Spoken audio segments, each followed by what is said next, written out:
आंदोलन जरांगेचं 2 दिवसात उद्या 4 वाजेपर्यंत आटपलं पाहिजे.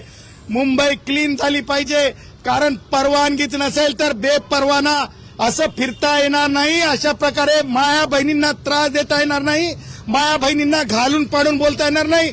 मी तर सांगितलं, माननीय मुख्यमंत्र्यांच्या बाबतीत काय बोलतात, महिलांच्या बाबतीत काय बोलतो हा माणूस, ह्या सगळ्या गोष्टी मान्य न्यायालयाला सांगितल्यात, न्यायालयाला अवगत केलेल्या आहेत. आणि मला असं वाटतं की न्यायालयाने आज एक मोठ्या सुनावणीनंतर ज्या प्रकारे न्यायालयाने आदेश दिलेला आहे, तो आदेश भारतीय संविधानाच्या आर्टिकल 144 खाली राज्यकर्त्यांना बंधनकारक आहे, विरोधी पक्षाला बंधनकारक आहे, पोलिसांना बंधनकारक आहे. 4 पर्यंत जर खाली नाही झालं तर पुन्हा कंटेम दाखल होऊ शकतो का?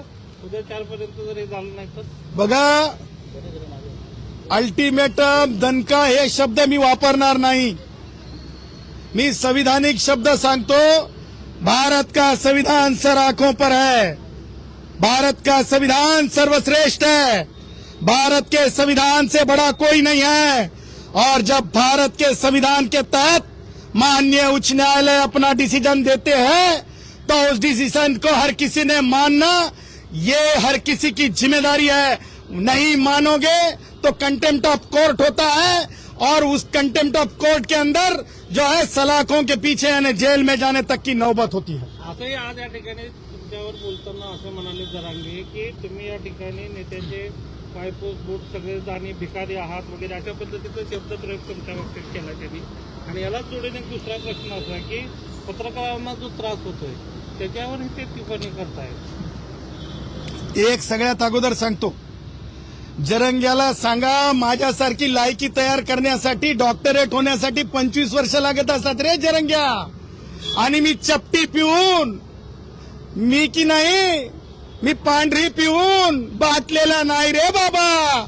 माझी आई लय कडक होती म्हणून माझी आई संविधानाने जगायला शिकवलं.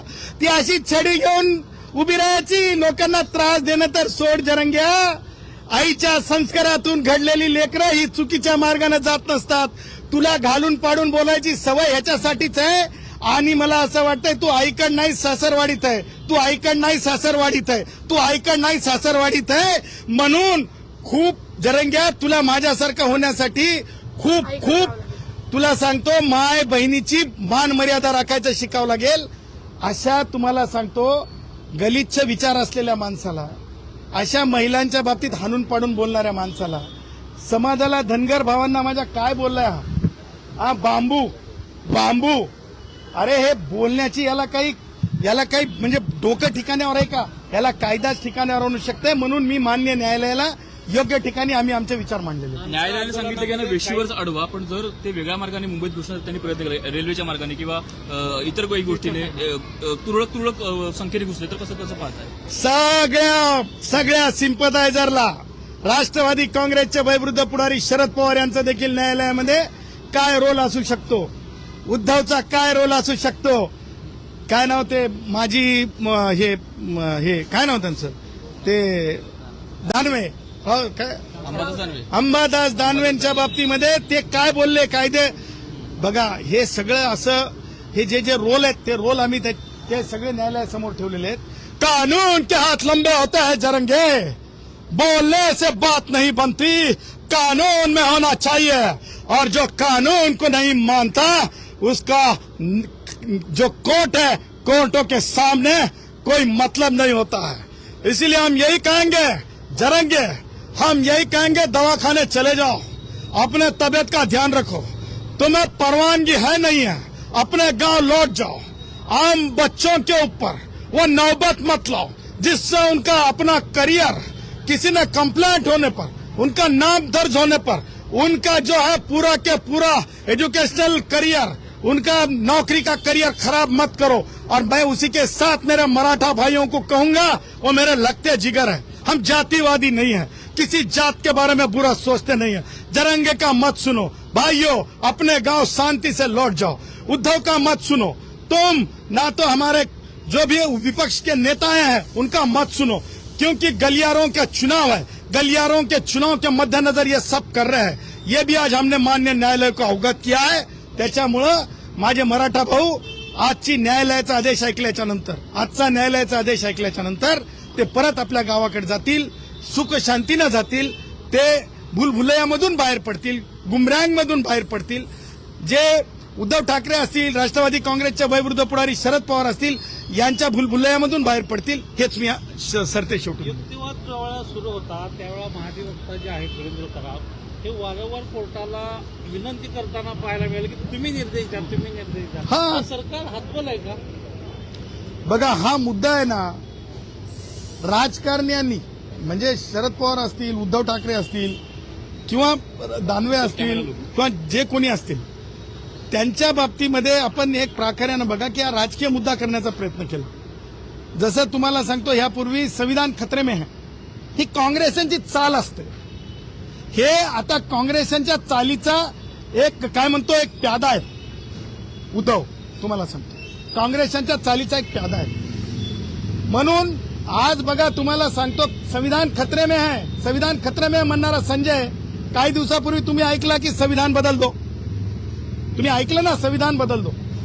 ह्या सगळ्या गोष्टी आहेत ना, न्यायालयाच्या संबंधानं फार महत्वाच्या ह्याच्यासाठी आहेत की याच्यामधलं राजकीय अंग काय हे आम्ही दाखवायचा प्रयत्न केला. आणि म्हणून आम्ही न्यायालयाला सांगितलं की कायदा अंमलात आणण्यासाठी न्यायालयाच्या आदेशाची गरज असते.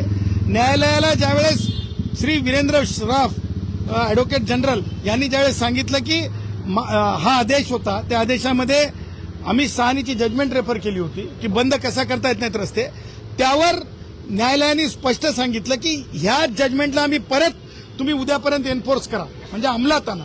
आणि वीरेंद्र सन्मान कसं असतं की कोर्ट ऑफिसर म्हणून मग कुणी असो, मी असो, जरंगेचे वकील असो किंवा महाभियुक्त असो, कोर्टाने काय आदेश दिले ते प्रामाणिकपणे कोर्टासमोर ठेवावं लागतंय.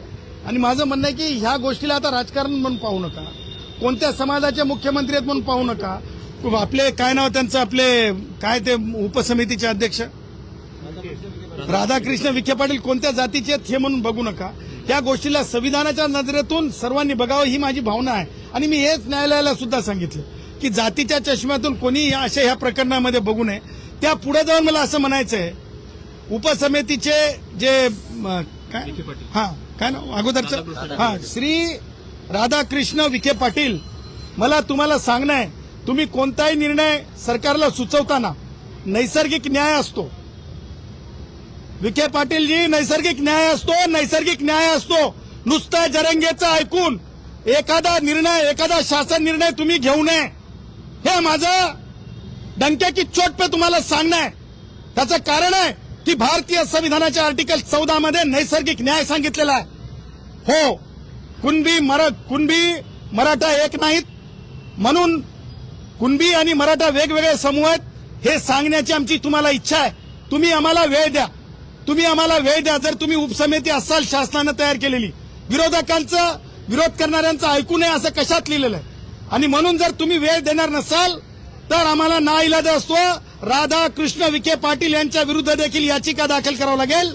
कारण जिथं शासनाची समिती असते तिथं दोन्ही बाजूचं म्हणणं ऐकलं पाहिजे, हे सुद्धा आज आम्ही आपल्या माध्यमातून सांगत आहोत.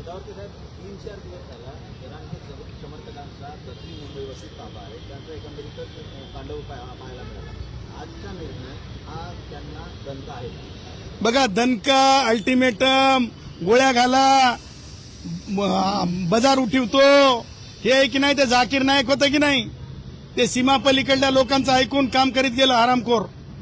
पाकिस्तानात पळून गेले की कुठे गेले, ही त्याची भाषा आहे. हे काही शब्द हे जरंगे वापरताय त्याच्यातले आम्ही नवं. आम्ही हे म्हणता की कोर्टानं आपल्या भाषेमध्ये, आपल्या शब्दामध्ये, संविधानिक शब्दामध्ये पोलिसांनी काय करावं, जरंग्यानं काय करावं, आमची काय भूमिका, तिन्ही गोष्टी आलेल्या आहेत. तेव्हा न्यायालयाने सांगितलेलं पोलिसांनी ऐकावं, जरंगेच्या समर्थकांनी ऐकावं, जरंग्यानं ऐकावं, आणि आम्ही ऐकलेलं.